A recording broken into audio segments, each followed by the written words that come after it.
నమస్తే. Neat paper leak అంశంలో విద్యాశాఖ మంత్రి కేంద్ర ధర్మేంద్ర ప్రధాన్ రిజైన్ చేయాలనేది ప్రొటెస్ట్ బాగా జరుగుతూ ఉంది. జూన్ 6 తారీఖు జంతర్ మంతర్లో పెద్ద స్థాయిలో భారీ ఎత్తున కాక్రోచ్ జనతా పార్టీ ప్రతినిధులు అభిజిత్ దీప్కే ఆధ్వర్యంలో నిరసన కార్యక్రమం చేపట్టిండ్రు. అయితే ఇప్పుడు దేశవ్యాప్తంగా వివిధ రాష్ట్రాల్లో కూడా కొనసాగుతుంది. ఈరోజు ధర్నా చౌక్లో కాక్రోచ్ జనతా పార్టీ మద్దతుదారులు భారీ స్థాయిలో ధర్నా కార్యక్రమం నిర్వహించారు. ఇక దీనికి లీడ్ చేస్తూ ఉన్నటువంటి రుచిత్ ఆశా కమాల్ గారు కూడా ఉన్నారు. ఈరోజు ప్రొటెస్ట్ చేశారు మీరు దాదాపు 9 గంటల నుంచి అనుకుంటున్నా. ఎట్లా సక్సెస్ అయిందా? మీరు అనుకున్న మద్దతు వచ్చిందా? మీకు తెలిసినట్టే ప్రజా ఉద్యమాలకి సక్సెస్లు ఫెయిల్యూర్లు ఉండవు. It is completely on the basis of ప్రజలు ఎంత గట్టిగా వాళ్ళ స్టాండ్ని నిరూపించుకుంటారు అనేదే విషయము. అది ఈరోజు చాలా లౌడ్గా తెలంగాణ ప్రజలు, హైదరాబాద్ ప్రజలు నిరూపించినారు అని నాకైతే అనిపిస్తుంది. ఎందుకంటే వచ్చిన సపోర్ట్ పీపుల్ రావడం ఒకటైతే సామాన్య ప్రజలు రావడం వేరే విషయం. ఎందుకంటే జనరల్గా మనము నిరసనలను చూసుకున్నట్లయితే ఆ సంఘాల కార్యకర్తలే భారీ సంఖ్యలో షో అప్ అవుతారు. కానీ ఈ నిరసనలో కొత్త విషయం ఏంటంటే సామాన్య ప్రజలే వస్తున్నారు. ఇప్పుడు వీళ్ళంతా సామాన్య విద్యార్థులు. వాళ్ళు ఏంటి, రేపొద్దున వాళ్ళు కాలేజ్కి వెళ్తారు, లేకపోతే రేపొద్దున వాళ్ళ జాబ్ చేసుకుంటారు. ఎటువంటి అఫిలియేషన్ లేదు వీళ్ళందరికీ కదా, ఉందా? లేదు కదా. సామాన్య విద్యార్థుల్లో ఒక చైతన్యం తీసుకొచ్చిన కాక్రోచ్ జనతా పార్టీ ఏదైతుందో దాన్ని అప్రిషియేట్ చేయాలి ఖచ్చితంగా. అందుకనే నేను వాళ్ళకి మద్దతు ప్రకటించి ఈ నిరసన ఆర్గనైజ్ చేయడంలో కొంత కీలక పాత్ర పోషించాను. కాక్రోచ్ జనతా పార్టీ నేషనల్ ఇష్యూను పట్టుకున్నది ప్రధానంగా. కానీ రాష్ట్రంలో కూడా వివిధ సంఘాలకు సంబంధించిన విద్యార్థులు కానీ వాళ్ళు కానీ చాలా మంది మద్దతు ఇచ్చారు. అంటే వాళ్ళు కూడా ఏం కోరుకుంటున్నారు? ఇక్కడ రాష్ట్రంలో ఉన్న విద్యార్థులు ఇందాక నేషనల్ స్పోక్స్ పర్సన్ అభిజిత్ దీప్కేకి చెప్పినట్టు హీ క్లియర్లీ సెడ్, రేవంత్ అన్న అని ఆయన అన్నాడు. ఆయన హిందీ అయినా కానీ చెప్పిండు, ట్రై చేసిండు. రేవంత్ అన్న, నేను మీ సొంత తమ్ముడు లెక్క, ప్లీజ్ ఏవైతే సమస్యలు ఉన్నాయో వాటిని సాల్వ్ చేయండి, మీ పార్టీ ఇంత పెద్ద మాటలు మాట్లాడుతుంది కదా అని అనిపించినాము. అదొక్కటే కాకుండా సోనం వాంగ్చుక్ గారు కేబీఆర్కి సంబంధించి, రివర్ ఫ్రంట్కి సంబంధించి, మూసీ రివర్ ఫ్రంట్కి సంబంధించి కూడా చాలా క్లియర్గా మాట్లాడినరు. సో ఖచ్చితంగా సీజేపీ వాళ్ళు వాళ్ళ దొరలా ఏమన్నా, అంటే పైసలు ఉన్న రాజకీయ నాయకుల వాళ్ళు ఏమన్నా, వాళ్ళు కూడా మన లెక్కనే సామాన్య యువత, మంచి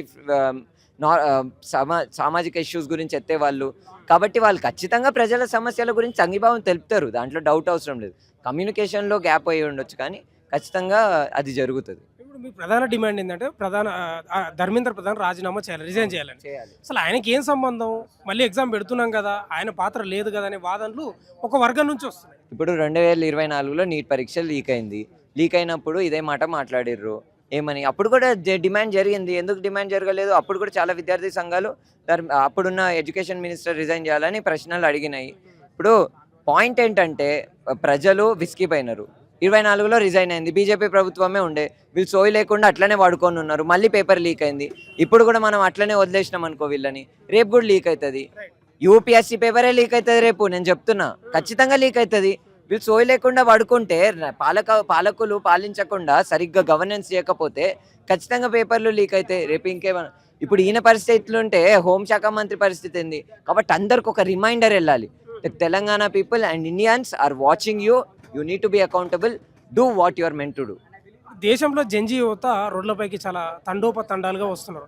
అసలు యువత ఏం కోరుకుంటున్నారు? దేశంలో వ్యవస్థల ఏమైనా లోపాలు ఉన్నాయా? అసలు ఏం కోరుకుంటున్నారు? యువతల లోపాల, పీపుల్ ఆర్ ఫ్రస్ట్రేటెడ్. అదే వ్యవస్థలో లోపాల, ఫ్రస్ట్రేటెడ్, ప్రజలు విసిగిపోయినారు, యువత విసిగిపోయినారు. విసిగిపోయినారు ఈ వ్యవస్థ నుంచి. కాబట్టే ఇంత భారీ సంఖ్యలో ప్రజలు వస్తున్నారు, మద్దతు ఇస్తున్నారు.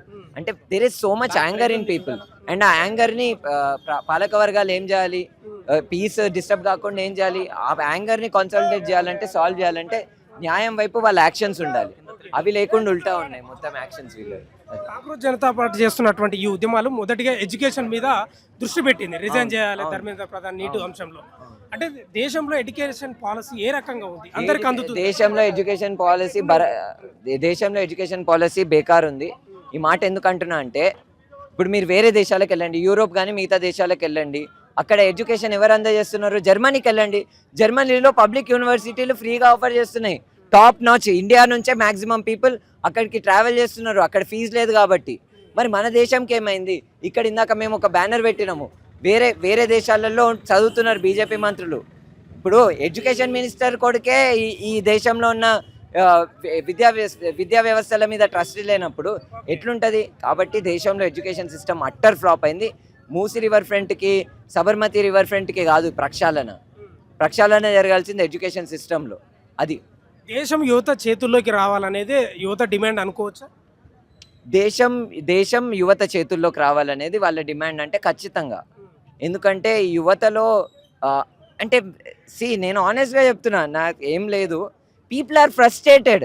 అది మనం డిటెక్ట్ చేయలేమా? మన ఇంటి పక్కన విద్యార్థులను అడగండి, ఏ విధంగా అన్ఎంప్లాయ్మెంట్ ఉంది, జాబులు దొరుకుతలేవు, ఎక్కడికైనా వెళ్తే 15,000. టీసీఎస్లో మొన్న ఒక ఫ్రెండ్ చెప్తున్నాడు, టీసీఎస్లో బేసిక్ శాలరీ ఫ్రెషర్కి 15,000 అంట.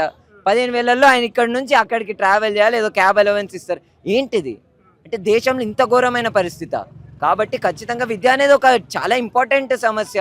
అండ్ జమీన్ పే తెలుస్తలేదా ధర్మేంద్ర ప్రధాన్ ఇంటి పక్కన ఉన్న వాళ్ళకి? సంబర్పూర్లో ఎంత అన్ఎంప్లాయ్మెంట్ ఉందో ఒడిస్సాలో.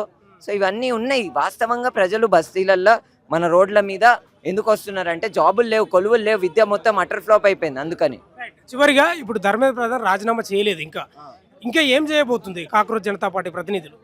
ఇంకా గట్టిగా ఉద్యమం నిర్మిస్తాము. ఆల్రెడీ ఒక అల్టిమేటం జారీ చేసినాము. ఈ వచ్చే సాటర్డే లోపు రిజైన్ చేయకపోతే భారీ స్థాయిలో జంతర్ మంతర్లో నిరసన జరుగుతుంది. ధర్మేంద్ర ప్రధాన్ వచ్చే సాటర్డే లోపు రిజైన్ చేయకపోతే జంతర్ మంతర్లో మళ్ళీ ఉద్యమం చేస్తాం, దేశవ్యాప్తంగా ఉద్యమం చేస్తామని కాక్రోచ్ జనతా పార్టీ ప్రతినిధి అయినటువంటి రుచిత్ ఆశా కమాల్ గారు చెప్తున్న పరిస్థితి కనిపిస్తూ ఉంది. ధర్నా చౌక్లో భారీ స్థాయిలో అటెండ్ అయిన పరిస్థితి యువత మార్పు కోరుకుంటున్నది ప్రధానంగా వాళ్ళు చెప్తున్న అంశం. చూస్తూనే ఉండండి మన తెలుగు వెలుగు.